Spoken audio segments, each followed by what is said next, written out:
கொஞ்சம் sir sir sir பாப்பா sir தலைவர் வாங்க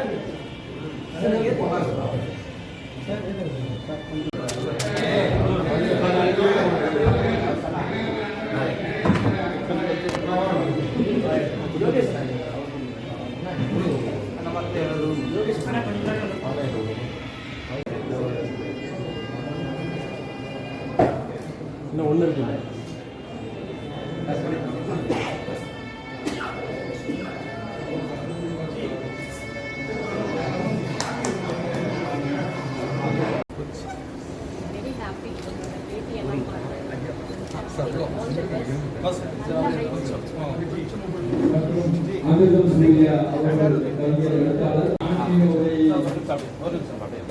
ஒரு நிமிஷம் சார் கொஞ்சம் முன்னாடி வந்து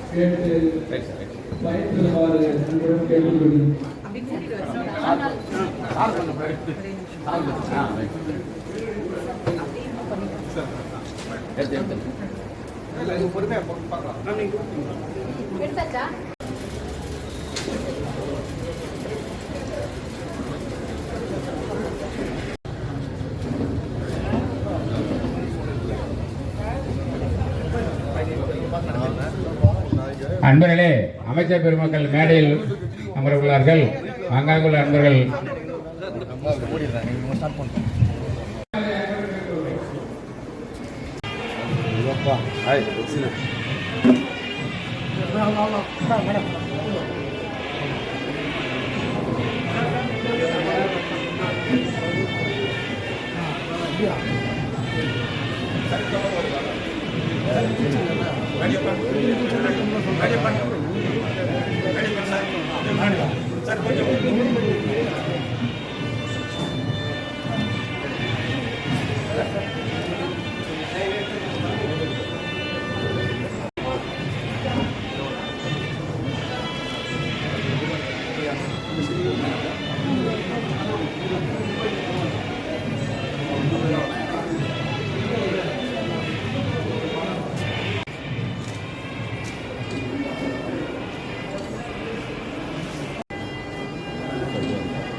மனிதவள மேலாண்மை துறை அமைச்சர் திரு டி. சரத்குமார் அவர்களும் இந்து சமய அறநிலையத்துறை அமைச்சர் திரு எஸ். ரமேஷ் அவர்களது திருத்தரங்களால் புத்தக கண்காட்சியானது துவங்கப்பட்டுள்ளது.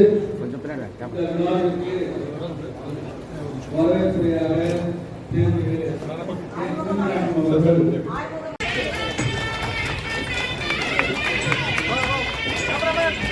நண்பர்களுக்கு 1935 ஆண்டு பழனியம்பதிக்கு அருகிலே உள்ள கணக்கன்பட்டிக்கு வருகை தந்தார்கள்.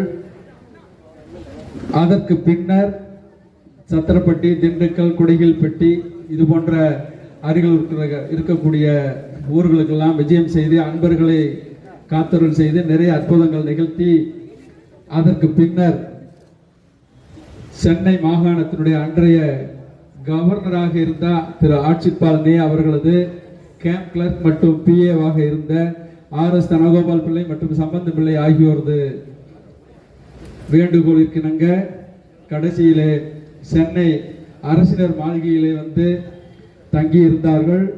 அப்பொழுது சுவாமி அவர்களது உத்தரவின்படி அனுகிரகத்தால் தான் சமாதி நிஷ்டை கூடக்கூடியதை தெரிவித்து அதற்கு பின்னர் இங்கே குருச்சேத்திரத்திலே திருச்சமாதியானது 1946 ஆண்டு திருச்சமாதி செய்யப்பட்டது. திருச்சமாதி செய்த 3வது நாள் ஈசானிய மூலையிலிருந்து அகண்டாகார ஜோதியானது வந்து சமாதியை சுற்றி ஐக்கியமானதை கண்டுற்ற அன்பர்கள் பக்தி பரவசம் அடைந்துள்ளார்கள். அதற்கு பின்னர் நமது சச்சிதானந்த சபையினுடைய கிளைகள் தமிழகத்திலே 21 கிளைகளும்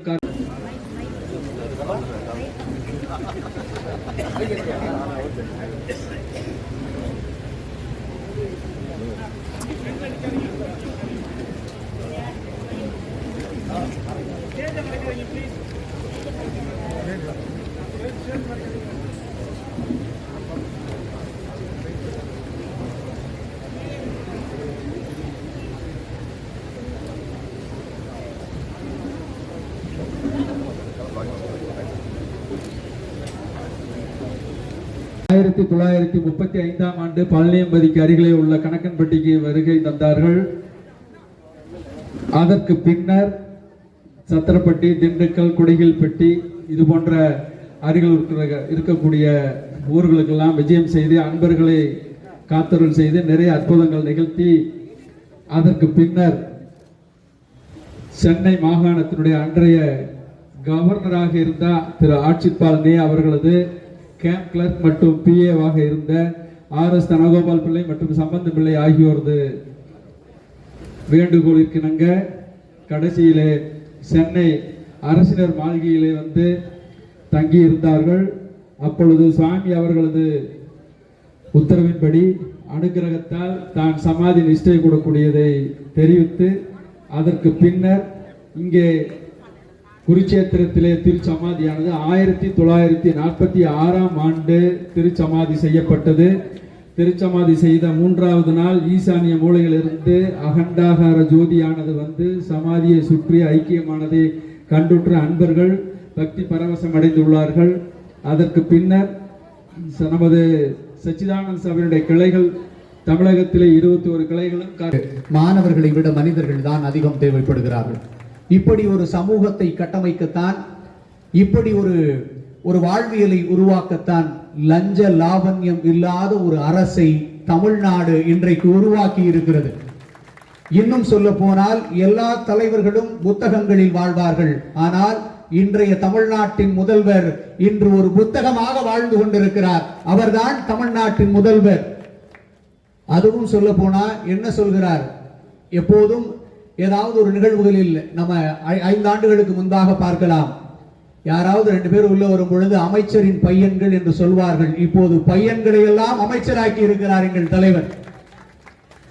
இதுதான் இந்த சமூகத்திற்கு நாங்கள் கொடுத்திருக்கிற முதல் மாற்றம். ஆம், எடுத்த எடுப்பிலேயே என்ன சொல்லி இளம் படகி இந்த சமூகத்திற்கு இறக்கி விட்டு இருக்கிறார் எங்கள் தலைவர். ஒன்றே ஒன்றுதான், இந்த மக்களுக்கும் மனிதர்களுக்கும் நல்லது செய்யக்கூடிய ஒரு இளம் தலைமுறையை இந்த சமூகத்திற்கு கொடுத்திருக்கிறார்.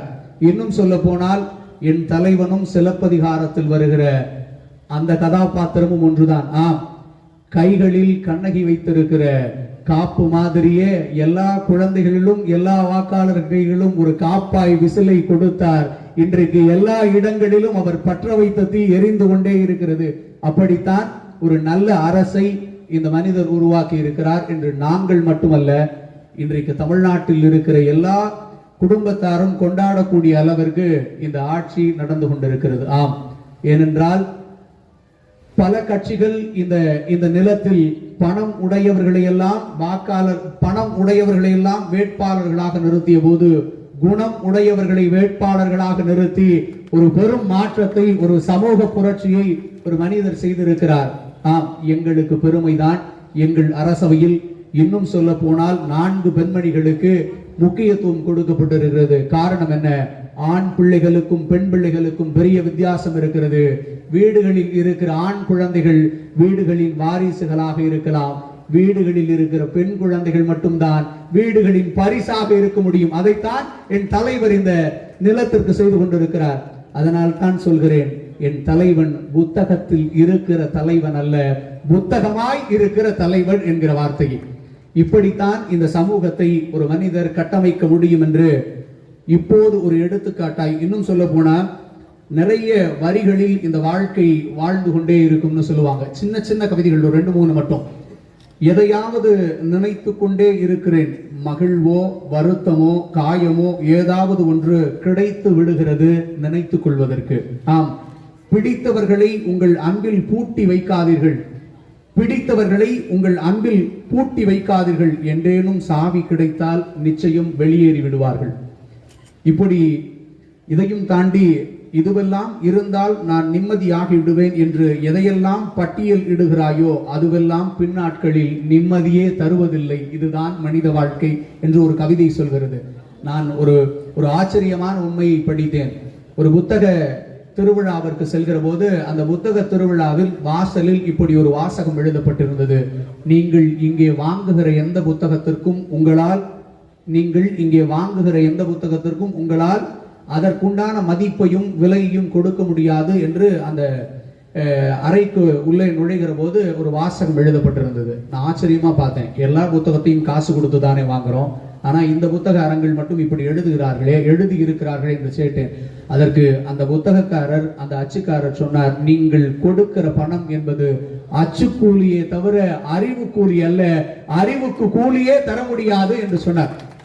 ஒரு புத்தகம் இந்த சமூகத்தின் மாற்றத்தை எப்படி உருவாக்கும் என்பதற்கு புத்தகங்களை விடவும் சிறந்த நண்பர்கள் இருக்க முடியாது. ஆம், எங்கேனும் ஒரு மனிதரோடு வாழ வேண்டுமா, எங்கேனும் நீங்கள் மனிதராக வாழ வேண்டுமா, ஒரே ஒரு புத்தகத்தோடு பயணியுங்கள். ஆம், ஒவ்வொரு புத்தகமும் ஒரு வாழ்வியல் தான், ஒவ்வொருவர் வாழ்வியலும் ஒரு புத்தகம்தான். புத்தகங்களை நேசியுங்கள். ஆம், நீங்கள் எல்லோரும் மரமாக இருக்க வேண்டும் என்று நான் கனவு கொள்கிறேன். ஆனால் எந்த மரமாக இருக்க வேண்டும் என்பது உங்கள் கரங்களில் தான் இருக்கிறது. மரம் கூட சில நேரங்களில் இப்படி நினைப்பதுண்டு, நான் வளர்ந்து நிற்கிற மரம், ஆனால் யாருக்கு, புத்தனுக்கா இயேசுவுக்கா என்பது அந்த மரத்திற்கும் கேள்வியாகத்தான் இருக்கும். அப்படி நல்ல மரமாக எல்லோரும் வளர வேண்டும் என்று எல்லாம் வல்ல தமிழை வணங்கி விடைபெறுகிறேன். நன்றி, வணக்கம். அன்பர்களே, ஒருங்கிணைந்த சேலம் மாவட்டத்தில் சேர்ந்த சிலம்பொலி செல்லப்பனார் அவர்களின் பேரன் நல்முறையில் பேசி அமர்ந்துள்ளார்கள்.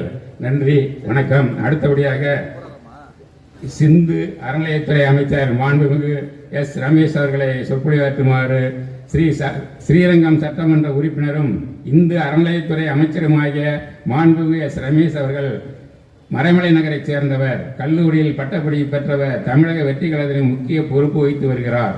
தற்போது அவர்களை சொற்பொழிவாற்றுமாறு சபையின் சார்பாக அன்புடன் கேட்டுக்கொள்கிறோம்.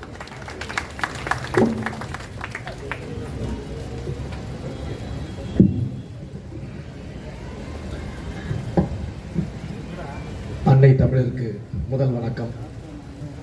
என் நாருயிரான தலைவர் மாண்புமிகு தமிழ்நாடு முதல்வர் தளபதி அவர்களுக்கு உயிர் வணக்கம்.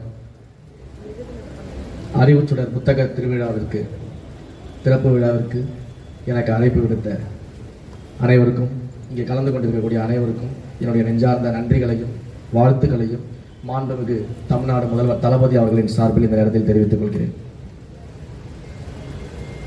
இந்த விழாவினை தலைமையேற்று நடத்தி கொண்டிருக்கக்கூடிய அன்பிற்குரிய அண்ணன் மனிதவள மேலாண்மைத்துறை அமைச்சர் திரு டி சரத்குமார் அவர்களுக்கு என்னுடைய நெஞ்சார்ந்த நன்றியை இந்த நேரத்தில் தெரிவிச்சுக்கிறேன். எனக்கு முன்னாடி பேசும்பொழுது நண்பர் சொன்னார், புத்தகங்கள் தான் நல்ல நண்பர்களாக இருக்க முடியும், அந்த புத்தகங்கள் தான் உங்களை எல்லாரையும் உருவாக்க முடியும் அப்படின்னு சொன்னார். புத்தகத்தை படிக்கிறதுக்கு மேபி போதிய நேரம் இல்லாத என்னை போன்ற ஆட்களுக்கு, இல்லை பொறுமை இல்லாதவர்களுக்கெல்லாம் நல்ல புத்தகத்தை படிக்கக்கூடிய நண்பர்களாக இருக்கிறதுனால நானும் சில விஷயங்கள்லாம் தெரிஞ்சுக்கிட்டு அதெல்லாம் இம்ப்ளிமெண்ட் பண்ணுறதுக்கு மிகுந்த பயனுள்ளதாக இருக்கிறது. ஸோ சொற்பொழிவு ஆற்றுன்னு சொன்னாங்க. அந்த சொற்பொழிவு ஆற்றுற அளவுக்குலாம் அவர் அளவுக்குலாம் நமக்கு இந்த கவிஞர் கிட்டத்தட்ட டி ராஜேந்திரன் ஐயா படத்தில் வர மாதிரி நிறைய அந்த பட்டியலிடுற மாதிரி அவர் அழைச்சாங்க. அந்த அளவுக்குலாம் நம்ம பெரிய ஆள் இல்லை. பட் புக்ஸை பொறுத்த வரைக்கும் என்னுடைய லைஃப்பில் நிறைய விஷயங்களை மாற்றிருக்கு. இந்த பள்ளி பருவங்கள்லேருந்து புத்தகத்தின் மேலே ஒரு மிகப்பெரிய ஆர்வம் இருக்கும். அதுவும் இந்த புதிதாக வாங்கக்கூடிய புத்தகங்கள் மேலே மிகப்பெரிய ஆர்வம் இருக்கும். எத்தனை பேர் அதை அனுபவிச்சிருக்கீங்கன்னு தெரியல. இந்த அரசு பள்ளியில் நாங்கள் படிக்கும்பொழுது, அரசு பள்ளியில் வந்து இந்த முதல் நாள் புத்தகம் கொடுக்கும்போது ரொம்ப ஆர்வமாக போய் அந்த புத்தகத்தெல்லாம் வாங்குவோம். அந்த புத்தகத்துடைய வாசனையே வந்து பார்த்தீங்கன்னா அந்த புத்தகத்தை திறந்து படிக்கணும்னு தோணும்.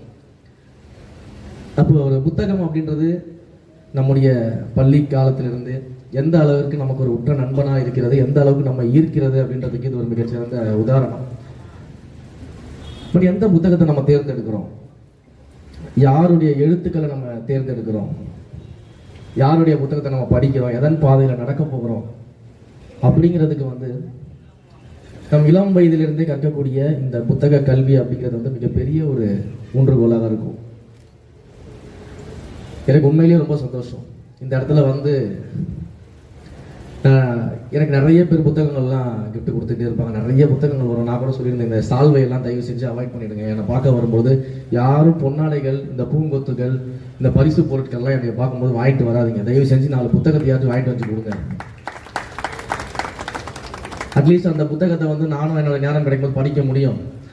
அதே போல் எத்தனையோ பேர் புத்தகம் வாங்க முடியாத நிலையில் இருக்கக்கூடிய மாணவ செல்வங்கள்லாம் இருக்கிறாங்க.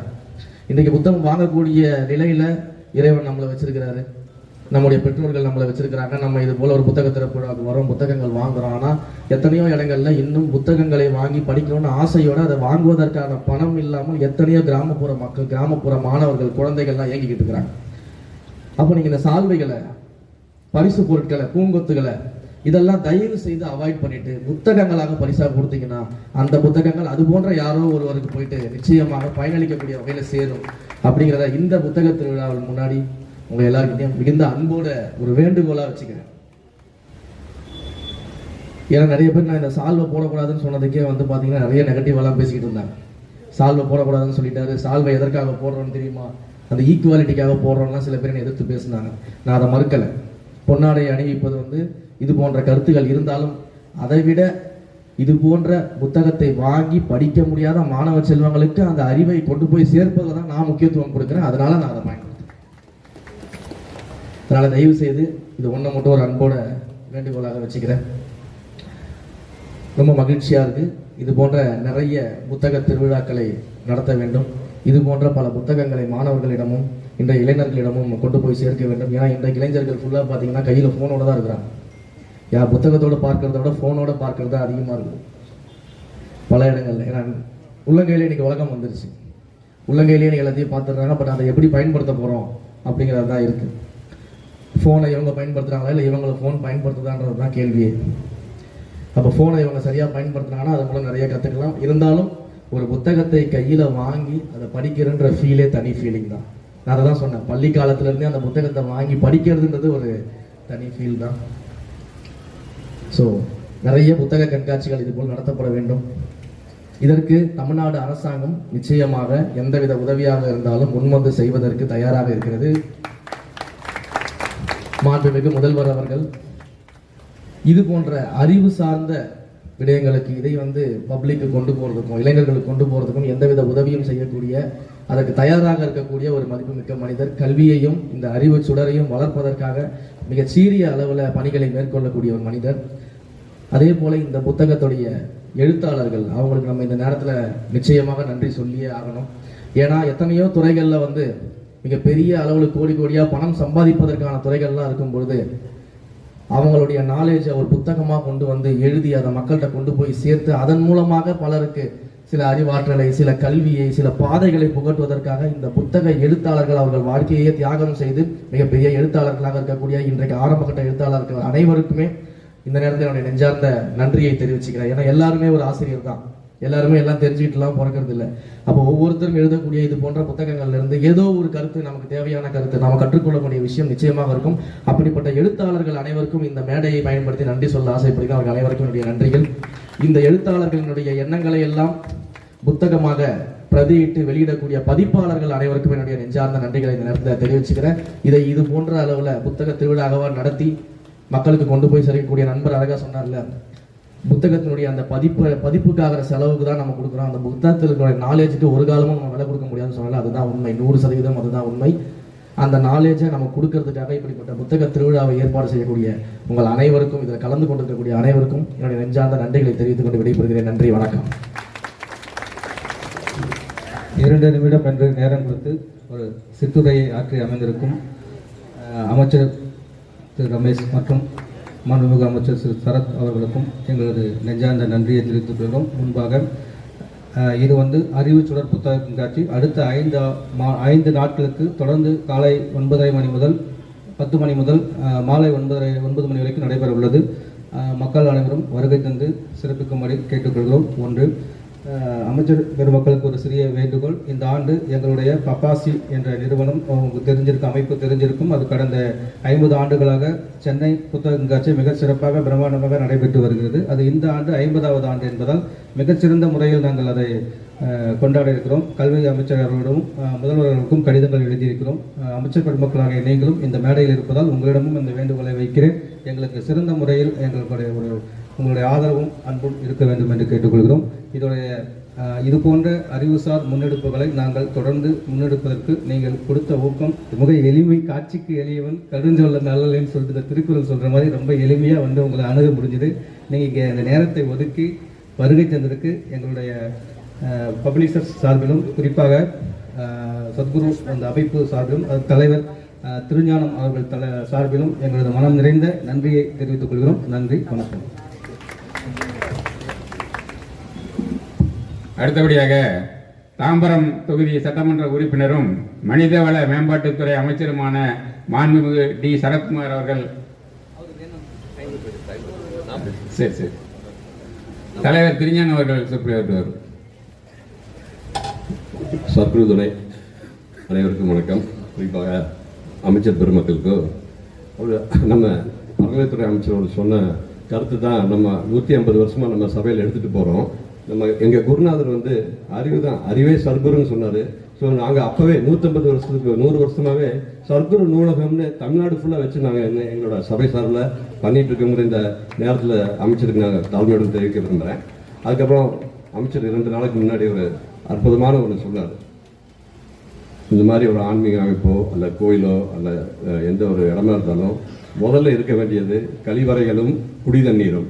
ஸோ அதை மனசில் வச்சு தான் எங்கள் சபை இந்த 150 வருஷமாக இயங்கிட்டு இருக்கு. இங்கே வந்தோன்னா அருமையான இயற்கையான ஒரு காற்று, இயற்கையான அன்னதானம் சிறப்பாக நடைபெற்று கொண்டிருக்கு. இன்னும் மேலும் அவங்களோட உதவியோட இந்த நம்மளோட கொள்கைகள் நம்ம கொள்கைகளுக்கு நிறைய இருக்குது. நம்ம குருநாதர் கோட்பாடு இப்போ அவங்களோட அமைச்சரோட நேரம் கருதி நான் நிறைய சொல்லலை.